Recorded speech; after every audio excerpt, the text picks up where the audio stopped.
ঘটনা শুরু হয় এই মুভির প্রধান চরিত্র পুলিশ অফিসার জেসিকাকে দেখিয়ে। আজ রাতে একটা পুরনো পুলিশ স্টেশনে তার নাইট শিফট, অর্থাৎ তাকে আজ পুরো রাত ডিউটি করতে হবে। আর এই বিষয়টাই সে ফোনে তার মায়ের সাথে শেয়ার করছিল। কিন্তু কথা বলার এক পর্যায়ে তার মা তাকে সতর্ক করে এবং জানান জেসিকা যেন কোনোভাবেই ওই স্টেশনে না যায়। কারণ হিসেবে তিনি বলেন জেসিকার বাবাও নাকি একসময় ওই একই পুলিশ স্টেশনে নাইট শিফটে কাজ করেছিলেন, আর সেখানেই ডিউটিরত অবস্থায় কোনো এক অজানা কারণে তিনি মারা যান। মায়ের মুখে এমন ভয়ের কথা শুনেও জেসিকা তাকে আশ্বস্ত করে এবং জানায় আজকে এই স্টেশনে তার লাস্ট শিফট, এরপর সে অন্য একটি স্টেশনের দায়িত্বে চলে যাবে। তো এরপর জেসিকা ওই পুলিশ স্টেশনের ভেতরে চলে আসে। চারপাশটা একদমই নিস্তব্ধ, পুরো বিল্ডিংয়ে যেন কারো কোনো সাড়া শব্দ নেই। জেসিকা ভেতরে ঢুকে সেখানে কর্মরত তার সিনিয়র কোনো কর্মকর্তাকে খুঁজছিল এবং ডাকছিল।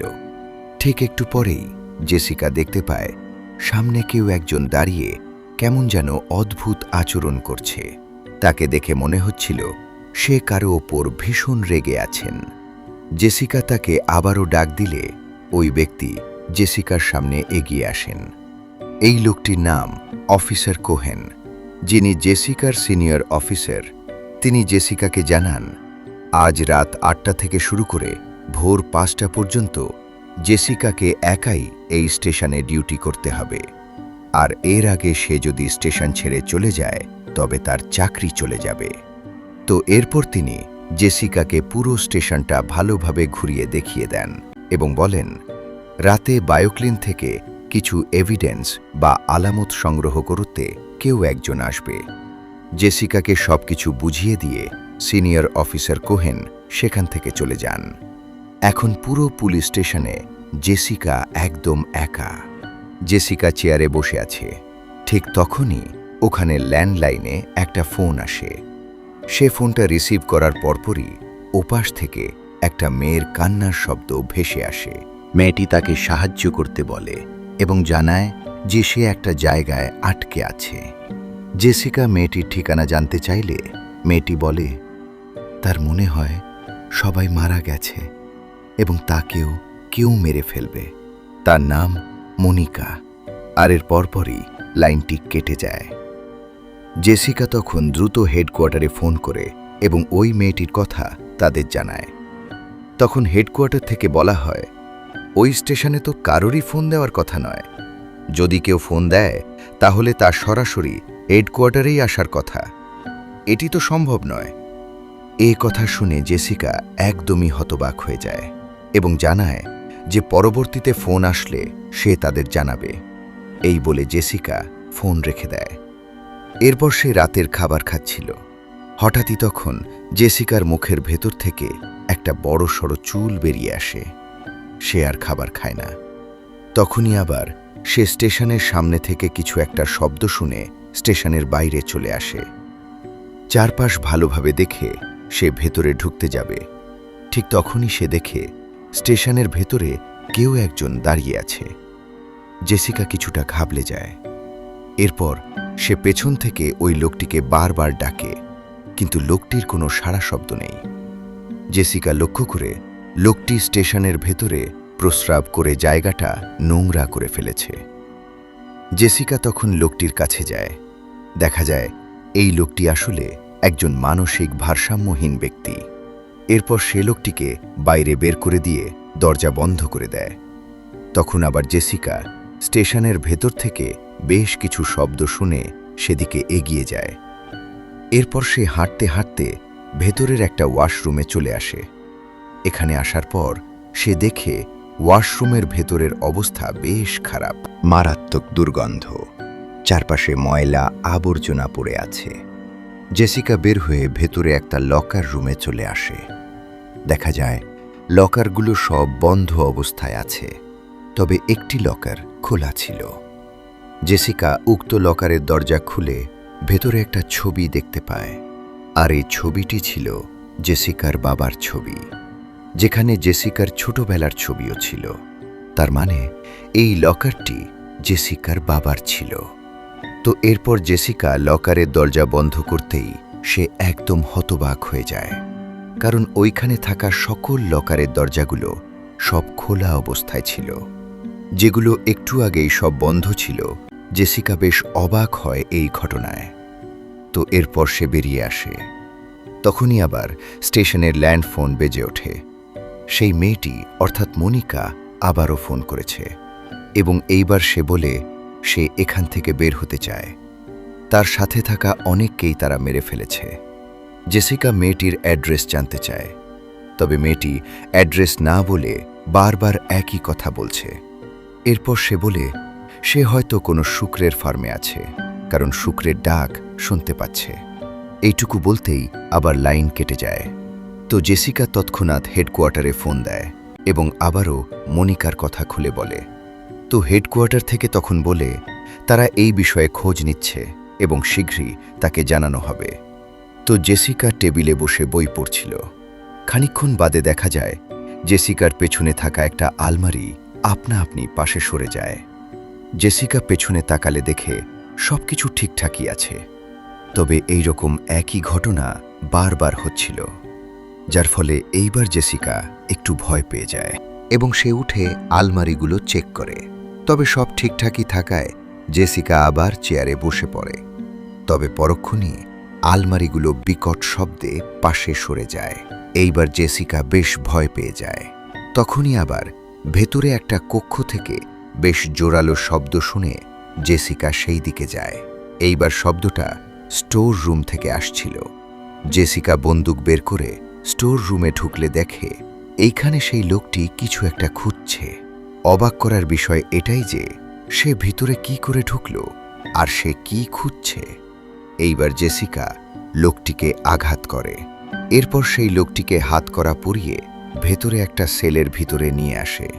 জেসিকা লোকটিকে নিয়ে উক্ত সেলের ভিতরে ঢুকতেই সেলের দরজা বন্ধ হয়ে যায় এবং তখনই বাহির থেকে বেশ চিৎকারের শব্দ শোনা যায়। হঠাৎই তখন আলো নিভে যায়। বাহির থেকে ভেসে আসে বেশ বেদনাদায়ক চিৎকার।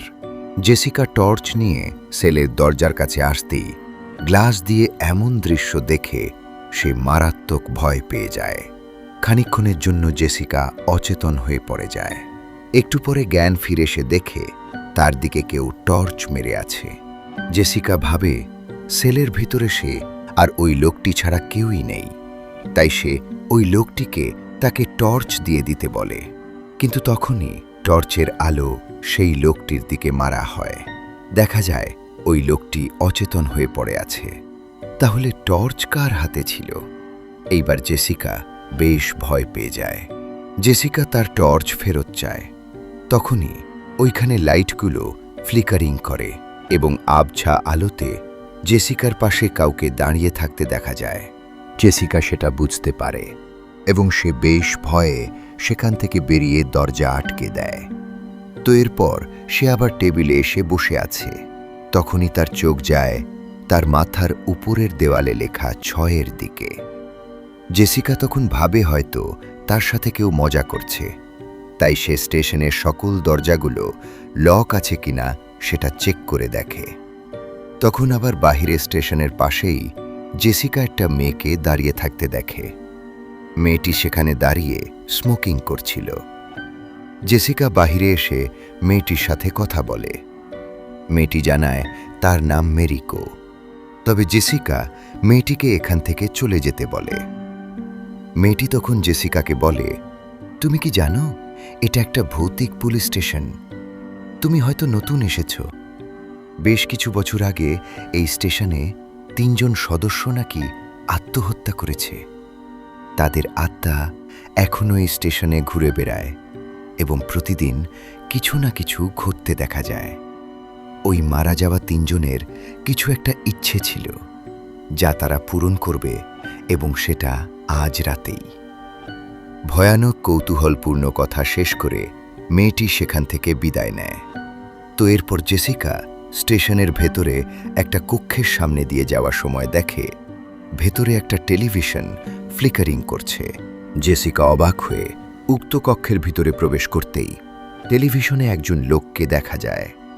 তার নাম মাইকেল পাউমি। তিনি তার নিজের করা দোষগুলো স্বীকারোক্তি দিচ্ছিলেন। পাশেই অন্য টেলিভিশনে আরও দুটি মেয়েকে দেখা যায়। তারাও তাদের দোষ স্বীকারোক্তি দিচ্ছিল। তারা তিনজন একই গ্রুপের সদস্য। তারা কিভাবে মেয়েদের নৃশংসভাবে হত্যা করত এবং কেন করত সেটা তারা স্বীকারোক্তি দিচ্ছে। এরপর তারা বলে তারা একটি শক্তিশালী মেয়ের আত্মা খুঁজছিল, যাকে হত্যা করে তারা তাদের শয়তানি শক্তিকে আরও শক্তিশালী করতে পারবে। আর এর জন্য নাকি তারা মেয়েদের একের পর এক হত্যা করত। তবে শেষের একটি শক্তিশালী মেয়েকে খুঁজে পাওয়ার আগেই পুলিশ তাদের ধরে ফেলে, যার ফলে তাদের ইচ্ছেটা অপূর্ণই থেকে যায়, যার জন্য তারা তিনজনই আত্মহত্যার পথ বেছে নেয়।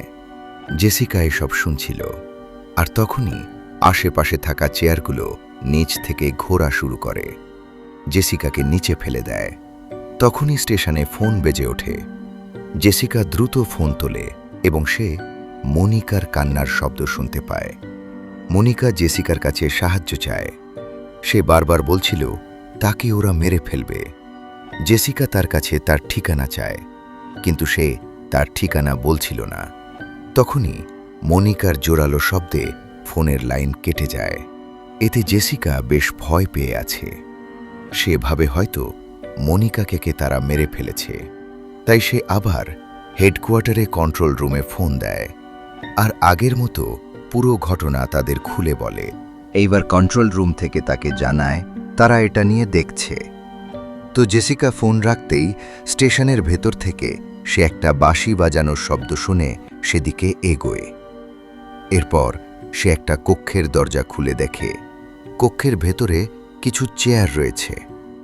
সে একটু পাশে তাকিয়ে আবার কক্ষের ভেতরে ফিরে তাকালে দেখে এই অবস্থা। চেয়ারগুলো আগের মতো নেই। এটা বেশ অবাক করার মতোই ঘটনা। তো জেসিকা তখন ভাবে হয়তো কেউ তার সাথে মজা করছে। এটা কে তা জানার জন্য জেসিকা তাকে ডাকতে থাকে। কেন সে তার সাথে এমন মজা করছে? সামনে কেন আসছে না? তখনই স্টেশনের সামনে একজন অফিসার আসে। এই অফিসারের নাম রায়েশ পাইস। জেসিকা অফিসারকে দেখে একটু শান্ত হয়। এতক্ষণের পরিস্থিতি থেকে জেসিকা একটু নিজেকে সামলে নেয়। তবে জেসিকা তার সাথে হওয়া এই অদ্ভুত ঘটনাগুলো অফিসারকে বলে, কিন্তু অফিসার তাকে বলে তার একাই থাকতে হবে, তার ডিউটি শেষ করতেই হবে। এরপর অফিসার রায়েশ যাওয়ার সময় দেখা যায় এক ভয়ানক কাণ্ড। সে ফিরে যাওয়ার সময় জেসিকা পেছন থেকে দেখে অফিসারের মাথার পেছনের দিকটাতে একটা সুবিশাল গর্ত। এটা কি করে হতে পারে? জেসিকা ভয় না পেয়ে ওই অফিসারের পেছনে যাওয়ার পরক্ষণেই দেখা যায় অফিসার উধাও। তাকে আর কোথাও খুঁজে পাওয়া যায় না। আর তখনই জেসিকার আশপাশ থেকে কিছু মেয়ের কান্না হাসির শব্দ শোনা যায়। কেউ আবার চিৎকার করে। এতে জেসিকা মারাত্মক ভয় পেয়ে যায়। হঠাৎ করেই তখন স্টেশনের ভেতরেই একটা ফাঁকা করিডোর থেকে কেউ একজনকে দেখা যায়। তবে সে মাটিতে শুয়ে আস্তে আস্তে সামনে এগোচ্ছে। লোকটি মৃত, এটা বোঝা যাচ্ছে। এরপর ওই দেহটি আপনা আপনি হাওয়ায় ভেসে দাঁড়িয়ে পড়ে। দেহটির মাথায় একটা পলি দিয়ে মোড়ানো ছিল। ওই দেহটি তখন জেসিকার দিকে তাকিয়ে বিভিন্ন অঙ্গভঙ্গি করছিল। জেসিকা সেই দিকে বন্দুক তাক করতেই সেখানে আর কাউকেই দেখা যায় না। তখনই আবার জেসিকা একজনের গলা শুনতে পায়। সে সাহায্যের জন্য চিৎকার করছিল। জেসিকা দৌড়ে সেই লোকটির কক্ষের সামনে চলে আসে। যাকে সে আটকে রেখেছিল, দেখা যায় লোকটি চিৎকার করে বলছিল তাকে বের করার জন্য। জেসিকা লোকটিকে বের করতেই যাবে, তখনই আবার দেখা যায় কক্ষের ভেতরে তিনজন লোক গলায় রশি দিয়ে ঝুলছে। তাদের মুখ পলি দিয়ে মোড়ানো এবং অদ্ভুত আচরণ করছিল। এই দৃশ্য দেখে জেসিকা বেশ ঘাবড়ে যায়। সে তখন ওই লোকটিকে আর বের করে না। তখনই ভেতর থেকে অস্পষ্টভাবে গানের শব্দ ভেসে আসে। জেসিকা সেই দিকে এগোলে তার পেছনে একটা অদ্ভুত নারী মূর্তিকে এইভাবে হামাগুড়ি দিয়ে এগোতে দেখা যায়। তবে জেসিকা সেদিকে তাকালে তখন আবার সেটা ভ্যানিশ হয়ে যায়। জেসিকা উক্ত গান অনুসরণ করে একটা কক্ষের সামনে এসে দেখে এইখানে বেশ কয়েকটি মেয়ে একটা আয়নার সামনে বসে আছে। তবে অদ্ভুত বিষয় হল তাদের প্রত্যেকের মুখে ভয়ানক রক্তাক্ত মাস্ক পরা, কিন্তু আয়নায় আবার প্রতিবিম্বে তাদের মুখগুলো স্পষ্ট দেখা যাচ্ছে। তারা সবাই একটা গান গাইছে। তখনই উক্ত কক্ষের দরজা বন্ধ হয়ে যায়। সাথে সাথে কক্ষের সেই মেয়েগুলো উধাও, তাদের আর দেখা যায় না। এতে জেসিকা বেশ ভয় পেয়ে যায়। এরপর সে দরজা খুলে বাইরে বের হয়। তখনই ল্যান্ডফোনে আবার ফোন আসে। জেসিকা ফোন রিসিভ করতেই সে মনিকা মেয়েটি বলে সে পালিয়েছে, এখন সে দৌড়চ্ছে। জেসিকা তখন মনিকার বর্তমান অবস্থা জানতে চায়। মনিকা জানায় সে কার মাইকেল রোড নামের একটা জায়গায় আছে। জেসিকা দ্রুত হেডকোয়ার্টারের কন্ট্রোল রুমে ফোন দেয় এবং বলে সে মনিকার অবস্থান শনাক্ত করতে পেরেছে। তবে কন্ট্রোল রুম থেকে জেসিকাকে তখন জানানো হয় মনিকা নাকি মারা গেছে। জেসিকা এতে বেশ কষ্ট পায়, তবে তার থেকেও বেশি ভয় পায় যখন কন্ট্রোল রুম থেকে বলা হয় মনিকা 1 বছর আগেই মারা গেছে। এটা শুনে জেসিকা যেন একদমই হতবাক। জানা যায় ওই 3 জন যারা মেয়েদের নির্মমভাবে হত্যা করত, মনিকা তাদের ভিতরে একজন, তাকেও মেরে ফেলা হয়েছিল। বেসবল ব্যাট দিয়ে পিটিয়ে তাকে হত্যা করা হয়েছিল। আসলে ওই 3 জন যাদের এর আগেও জেসিকা টেলিভিশনে স্বীকারোক্তি দেখেছিল, তারা আসলে কালো জাদুর প্রয়োগ করে বিভিন্ন কর্মকাণ্ড চালাত এবং মেয়েদের ধরে হত্যা করত। এইসব কথা শুনে জেসিকা এইবার সত্যি অনেক বেশি ভয় পেয়ে যায়। তখনই জেসিকা দেখে ফ্লোরে একটা ছবি পড়ে আছে, আর এই ছবিটা তার বাবার হত্যার ছবি। তখন ফ্লোরে আবার বেশ কিছু মেয়েদের ছবি দেখা যায়, যাদের প্রত্যেকেই খুবই নির্মমভাবে হত্যার শিকার হয়েছে। এইসব কিছু দেখে জেসিকা ঠিক থাকতে পারে না, সে অজ্ঞান হয়ে যায়। জ্ঞান ফিরলে জেসিকা দেখে ছবিগুলো সেখানে আর নেই। তখনই সে অফিসের ভিতরে একটা জায়গায় কাউকে সরে যেতে দেখে। জেসিকা তার পিছু করতেই কেউ একজন জেসিকাকে আঘাত করে। এরপর দেখা যায় জেসিকাকে টেনে কোথাও নিয়ে যাচ্ছে। তো পরে দেখা যায় একটা কক্ষে জেসিকাকে এনে বসানো হয়েছে। তার সামনে একটি মেয়ে। ওই মেয়েটি তখন বলে, তোমার ভেতরে কি এমন আছে যা আমার ভেতরে নেই? এটা বলেই ওই মেয়েটি নিজের মাথায় বন্দুক দিয়ে গুলি করে নেয়। জেসিকা তো একদমই হতবাক, এটা কি হচ্ছে তার সাথে? তখনই ফোন বেজে ওঠে। জেসিকা ফোন রিসিভ করলে আবার সেই মনিকার গলা শোনা যায়। তবে জেসিকা এইবার বলে, তুমি তো আগেই মারা গেছো, তুমি সত্যি নও। তখনই জেসিকা তার টেবিলের নিচে একটা মেয়ের ভয়ানক মুখ দেখে সে বেশ ভয় পেয়ে পাশে লুকিয়ে পড়ে। দেখা যায় ওই মেয়েটি জেসিকাকে খুঁজছে।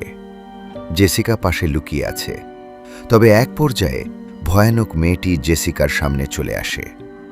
জেসিকা মারাত্মক ভয়ে চোখ বন্ধ করে ফেলে। চোখ খুললে তখন সেখানে আর কাউকেই দেখা যায় না। তো জেসিকা মারাত্মক ভয়ে আঁতকে ওঠে এবং সে স্টেশন থেকে বের হতে চায়। তবে দরজার কাছে গেলে দেখা যায় দরজার লক সে খুলতে পারছিল না। গ্লাস ভাঙার জন্য বেশ কয়েক রাউন্ড গুলি ছুড়লে সেটা হাওয়ায় মিশে যায়, গ্লাস ভাঙে না। জেসিকা এবার পুরোপুরিভাবে স্টেশনের ভেতরে আটকে পড়ে। আর তখনই তাকে কেউ ফোন দেয়। রিসিভ করলে দেখা যায় এটি জেসিকার বাবার ফোন। এটা কি করে সম্ভব? তার বাবা তো অনেক আগেই মারা গেছেন। ওপাশ থেকে তার বাবা বলতে থাকে, যে ডিউটি করতে গিয়ে আমি প্রাণ হারালাম, তুমি সেই ডিউটি ফেলে পালিয়ে যাচ্ছ? তুমি না আমার সাহসী মেয়ে? আমি জানি আমার মেয়ে কখনো দায়িত্ব থেকে পিছু হটে না। বাবার এই আবেগঘন কথায় প্রভাবিত হয়ে জেসিকা শেষ পর্যন্ত স্টেশনে থেকে যাওয়ার সিদ্ধান্ত নেয়। কিন্তু কলটা কাটার পরপরই জেসিকার চোখের সামনে দিয়ে সেই রহস্যময় পাগল লোকটা চলে যায়। জেসিকা তাকে থামিয়ে হাঁটু গেড়ে বসতে বলে এবং লোকটা তাই করে। কিন্তু জেসিকা যখন মূল সেলের দরজা খোলে তখন এক হাড়হিম করা দৃশ্য দেখতে পায়। সে দেখে আসল পাগল লোকটা ইতিমধ্যেই সেলের ভেতরে গলায় ফাঁস দিয়ে ঝুলে আছে, আর সেলের দেওয়ালে রক্ত দিয়ে লেখা রয়েছে জাহান্নামের রাজা পেইমনের নাম। ভয়ে জেসিকা সেখান থেকে পালাতে গেলে নিচ থেকে দরজা লক হয়ে যায়। সে যখন মরিয়া হয়ে ওয়াকিটকিতে পুলিশের সাহায্য চাওয়ার চেষ্টা করে, তখন ওপাশ থেকে শুধু অদ্ভুত ফিসফিসানি আর কান ফাটানো আওয়াজ আসতে থাকে। এক পর্যায়ে রক্ত ঝরতে শুরু করে। আতঙ্কে জেসিকা সেটা ছুঁড়ে ফেলে পেছনে ঘুরতেই কাল্টের সেই পুরনো 3 সদস্য জন, কিটি আর ড্রথিয়াকে দেখতে পায়। তারা নিজেদের দাঁত দিয়ে শরীর কেটে রক্ত বের করে বালিশের কভারে বিশেষ চিহ্ন আঁকে এবং সেটা মাথায় পরে নেয়। এরপর তারা জেসিকার দিকে তাকিয়ে এক বীভৎস ও বিকৃত হাসি দিয়ে বলতে থাকে, আমাদের মতো তুমিও আত্মহত্যা করো, তুমিই আমাদের সেই কাঙ্ক্ষিত 4 নম্বর সদস্য। ঠিক এই সময় জেসিকা দরজা খুলে বের হতেই সামনে এসে দাঁড়ায় রায়ান। রায়ান জেসিকাকে তার কাছে ডাকলেও তার মুখে ছিল এক অদ্ভুত ও রহস্যময় হাসি। চোখের পলকে রায়ান নিজের হাত দিয়ে পিস্তলের মতো ইশারা করে নিজের মুখেই গুলি করার ভঙ্গি করে। সাথে সাথেই রায়ানের চোখ উল্টে সাদা হয়ে যায় এবং নাক মুখ দিয়ে ফিনকি দিয়ে রক্ত ছুটে সে মারা যায়। চারপাশের এই ভয়ানক পরিস্থিতি থেকে বাঁচতে জেসিকা যখন আবার পালানোর চেষ্টা করে, তখন তার সামনে তার বাবার ছবি ভেসে ওঠে এবং আবারও ফোন বেজে ওঠে। এবার তার বাবা সতর্ক করে বলে, ওরা চলে এসেছে জেসিকা, তুললে ওদের আটকাও। তখনই দরজা ভেঙে অদ্ভুত মুখোশধারী কিছু লোক ভেতরে ঢোকে। জেসিকা নিজেকে বাঁচাতে তাদের ওপর এলোপাতাড়ি গুলি চালাতে শুরু করে, কিন্তু ঠিক সেই মুহূর্তে পেছন থেকে অফিসার কোহেন এসে জেসিকার বুকে গুলি করে বসে। জেসিকা মরার আগে শুধু ভেবে পায় না যে কোহেন কেন তাকে গুলি করল। কোহেন গুলি করার পর জেসিকা যখন নিচে তাকিয়ে দেখে, তখন সে বুঝতে পারে এতক্ষণ সে এক ভয়ানক ভ্রম বা হ্যালুসিনেশনের মধ্যে ছিল। সে যাদেরকে কাল্টের সদস্য ভেবে গুলি করছিল তারা আসলে ছিল জোয়ে এবং তার সহযোগীরা, যারা স্টেশনে এভিডেন্স বা নথিপত্র সরাতে এসেছিল। জেসিকা মানসিকভাবে সম্পূর্ণ ভারসাম্য হারিয়ে এই নিরপরাধ মানুষগুলোকে গুলি করে মারছিল দেখেই কোহেন বাধ্য হয়ে জেসিকাকে গুলি করে। মৃত্যুশয্যায় জেসিকা যখন সেই অদ্ভুত গানটি বিড়বিড় করে গাইতে থাকে, তখন জন, কিটি আর ডরথিয়ার আত্মা এসে জেসিকার মুখেও সেই সাদা মুখোশ পরিয়ে দেয়। অর্থাৎ কাল্টের সেই বিশেষ সাহসী 4 নম্বর সদস্য আর কেউ নয়, স্বয়ং জেসিকাই ছিল, যাকে 1 বছর পূর্ণ হওয়ার পর শয়তানের উদ্দেশ্যে বলি দেয়া হলো। এখন প্রশ্ন হচ্ছে, এই পেমন কাল্টের আসল রহস্যটা কি? ম্যারিগোল্ড থেকে জানা যায় কিটি, ডরথিয়া এবং জন একই পরিবারের 3 জন সদস্য ছিল। নরকের রাজা পেমনের অন্ধ পূজারী। এই দুনিয়ায় পেমনকে জাগ্রত করার জন্য তাদের এমন একজন মেয়ের প্রয়োজন ছিল যে হবে অত্যন্ত সাহসী এবং স্বেচ্ছায় নিজের প্রাণ বিসর্জন দেবে। এই রিচুয়ালটি সম্পন্ন করতে মোট 4 জন সদস্য লাগত।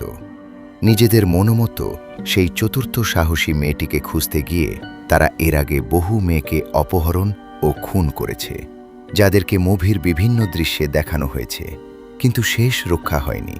পুলিশ তাদের ধরে ফেলার পর তারা জেলের ভেতরেই আত্মহত্যা করে। তবে শয়তানের পরিকল্পনা ছিল অন্যরকম।